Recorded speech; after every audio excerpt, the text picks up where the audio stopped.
Assalamualaikum warahmatullahi wabarakatuh. Izinkan kami kali ini untuk menyampaikan materi tentang teori atom pada mata kuliah Kimia Dasar. Dan perkenalkan kami dari grup E Kimia Dasar dengan anggota-anggota Aulia Putri Berliana, Lovely Angeli Ambarita, dan saya Meisha Rohania, Hafizah Duratul Jannah dan Lamria BR Galinggi. Dan kami ucapkan terima kasih ke dosen bimbing kami Ibu Rati Dia Puspitasari, SSI, MSI. Langsung saja ke materi pertama.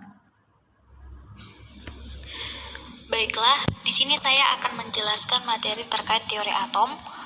Adapun ilmuwan yang berpartisipasi dalam teori atom, yang pertama adalah Demokritus atau filsuf Yunani. Demokritus adalah seorang filsuf Yunani yang pertama yang menggunakan istilah atom atau atomos, artinya tidak dapat dibagi. Dia berpikir bahwa jika Anda mengambil sepotong materi dan membaginya dan terus membaginya, Anda akan akhirnya sampai pada titik di mana Anda tidak bisa membaginya lagi. Unit fundamental atau dasar inilah yang disebut Demokritus sebagai atom.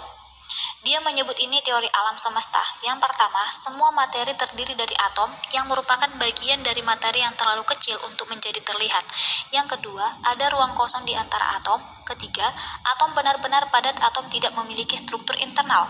Keempat, setiap atom atau dari zat yang berbeda dalam ukuran berat dan membentuk. Selanjutnya, ilmuwan yang kedua adalah John Dalton. John Dalton adalah seorang pertama yang mengadaptasi teori Demokritus menjadi atom modern pertama model. Model atom John Dalton yang pertama, semua materi terdiri dari partikel kecil yang disebut atom. Kedua, atom tidak dapat dihancurkan dan tidak dapat diubah. Ketiga, unsur dicirikan oleh berat atomnya. Keempat, ketika unsur-unsur bereaksi, atom-atomnya lah yang bergabung untuk membentuk yang baru, senyawa. Baiklah, saya akan melanjutkan menjelaskan materi mengenai garis waktu pada tahun 1890-an. Ilmuwan J.J. Thomson. J.J. Thomson adalah seorang fisikawan yang dikreditkan untuk menemukan elektron. Dia menggunakan penelitiannya tentang teknologi tabung sinar katoda. Dalam hal ini penemuannya sebagai berikut. Tabung sinar katode plus bagaimana tabung ini bekerja. Tabung modern. Pertama, tabung hampir kosong, udara telah tersedot keluar. Yang kedua, muatan listrik dilewatkan melalui tabung, perjalanan dari katoda ke anoda. Yang ketiga, muatannya tidak terlihat. Jadi, untuk melihat kemana ia pergi, layar fluoresensnya ditempatkan di belakang tabung, di mana balok mengenai titik A akan muncul di layar, dan juga bisa menggunakan gas fluorescence, dan seluruh tabung akan menyala. Keempat, sinar ini akan selalu berjalan lurus jika tidak terganggu. Yang kelima, kumparan defleksi masing-masing memiliki muatan tertentu, yang satu positif dan yang lainnya negatif. Yang keenam, Thomson menunjukkan seperti pada diagram di atas bahwa muatan akan dibelokkan dari negatif gulungan dan kemudian menyatakan bahwa tuduhan ini adalah muatan negatif. Sekian penjelasan dari saya. Terima kasih. Saya menjelaskan tentang dua pendapat ilmuwan yang mengemukakan tentang model atom. Yang pertama adalah J.J. Thomson. J.J. Thomson adalah fisikawan hebat yang melalui serangkaian eksperimen cerdas ia mampu memprediksi massa muatan. Interpretasi ilmiah yang terbaik, dia kemudian menemukan bahwa muatan ini 1000 kali lebih ringan dari atom hidrogen. Dia membuat bold pernyataan yang mengatakan bahwa muatan negatif ini harus berada di dalam atom. Muatan negatif ini kemudian dikenal sebagai elektron. Model atom Thomson menggunakan apa yang telah ditemukan. Thomson memprediksi seperti apa bentuk atom itu. Poin kunci untuk model atom Thomson yang pertama, karena desain model ini dikenal sebagai Plum model puding. Yang kedua, setiap atom adalah bola yang diisi dengan muatan positif menyerupai bagian selai lengket dari puding. Dan yang ketiga, sel-sel yang kemudian disebut elektron adalah partikel bermuatan negatif tersuspensi dalam cairan menyerupai buah prem dalam puding. Yang keempat, dia tidak memprediksi pergerakan elektron. Kemudian, pendapat ilmuwan Edners-Rutherford pada tahun 1910-an, Edners-Rutherford tidak yakin tentang model atom yang diusulkan oleh Thomson. Dengan demikian, dia mendirikan foil emas yang sekarang terkenal. Percobaannya, yang pertama dia bahkan partikel alfa bermuatan positif ke emas. Yang kedua, dia mengukur defleksi saat partikel keluar. Yang ketiga, sebagian besar partikel tidak membelok sama sekali. Sesekali partikel akan membelok sepanjang jalan kembali. Dan yang keempat, dia mengatakan bahwa harus ada pusat positif. Kertas timah dia menyebut pusat ini sebagai nukleus.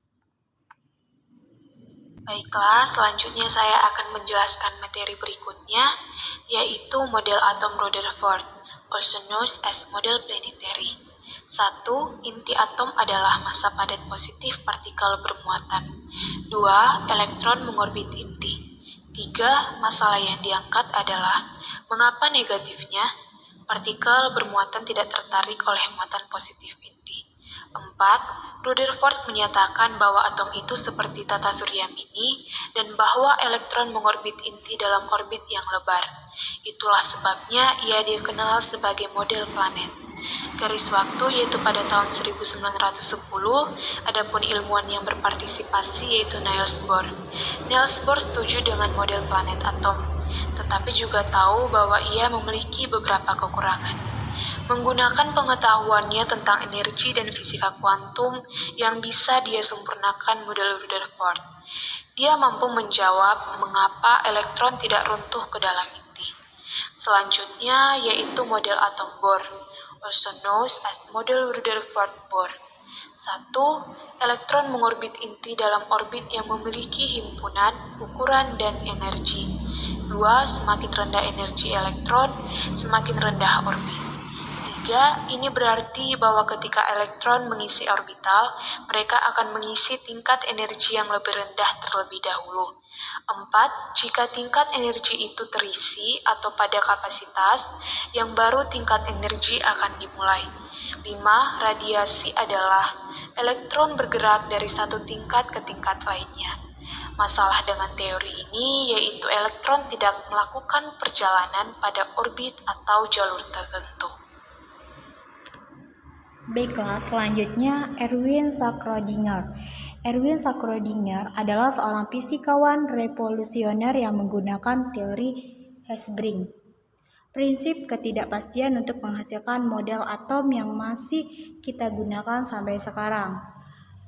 Schrödinger atom modelnya, yang pertama, sebuah elektron tidak bergerak dalam orbit yang tepat.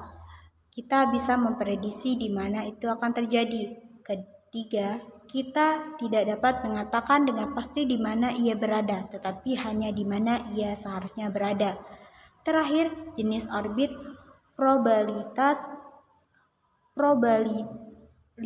bergantung pada tingkat energi yang dijelaskan oleh Bohr. Oke, langsung ke ringkasan materi atom ini. Yang pertama, bagian terkecil dari suatu unsur disebut atom. Setiap atom dari satu unsur berbeda dalam struktur dari atom lainnya, dari unsur lainnya. Sebuah atom dapat dibagi menjadi partikel subatom yang lebih kecil, proton, elektron, dan neutron. Nukleus adalah pusat atom. Ini mengandung proton dan neutron. Elektron mengorbit inti. Saat kita naik ke tabel periodik, elektron dan proton ditambahkan. Elektron menempati tingkat energi tertentu A ukuran tertentu. Setelah tingkat energi penuh, tingkat baru dimulai. Dalam masing-masing level, ini ada tipe spesial dari orbital. Ini tergantung pada tingkat energi. Setiap orbital dapat berisi 2 elektron. Baiklah, ini di ujung penjelasan. Dan ini gambar. Ini nukleus, elektron, proton, neutron, dan bisa kalian lihat. Dan kami dari program studi fisika kelas B R002, grup E kimia dasar, mengucapkan terima kasih. Wassalamualaikum warahmatullahi wabarakatuh.